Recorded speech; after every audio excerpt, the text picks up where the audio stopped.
Hello, leaders. This is your friendly neighborhood corporate consultant, Christina Isenhower with First Son EAP. And I'm back with, well, hello, leader. Now, this month in our neighborhood news, there is a lot of information and resources about decision making. And I wanted to come to you with just a couple of tips for leaders and managers around decision making, but specifically in the context of meetings. Now, oftentimes, and you've probably seen this, you're going to see a wide spectrum of responses from employees. When you're trying to solve a problem or make a decision, you're going to have one extreme of that spectrum. The folks who are the loudest in the room, the ones who are most assertive, have no problem voicing their preferences and their ideas. Then you're going to have folks who are in that middle where they might speak up a little bit. And then you're going to have the other end of that extreme where folks are quiet. Maybe they're thinking and processing. They're not necessarily verbal processors in the meeting. Now, oftentimes, if leaders are not aware of this dynamic, they may prioritize the voices, the preferences, the ideas of those who are the loudest, the ones who are most assertive. But that doesn't always get you the right decision or the best solution for the issue at hand. So I want to give you an idea about one way to manage that and to plan for that. And that is with assigning roles during meetings.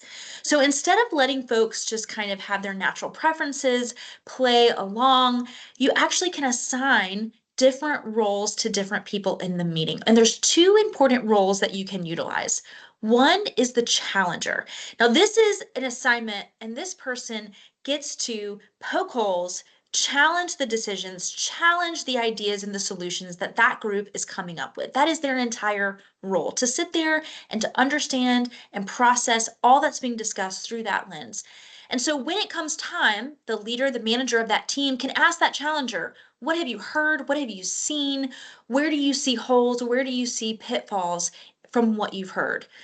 And what that does is it takes the pressure off of someone having to take the initiative to speak up about those questions or those challenges. And instead, it's really their role. It's the whole reason they're present in that meeting.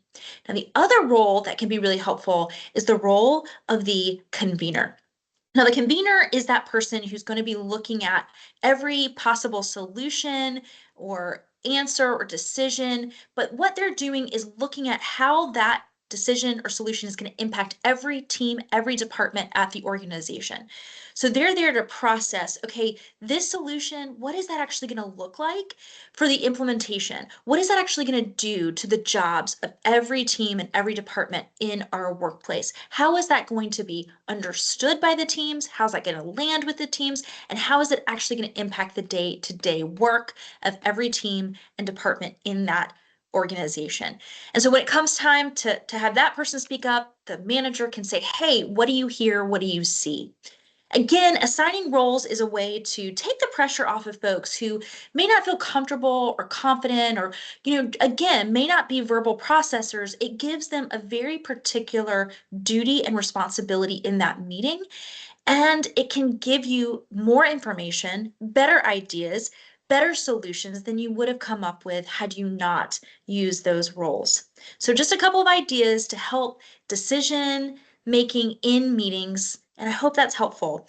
If you need anything from First Son, as always, give us a call. And until next time, stay curious, and I'll see you around the neighborhood.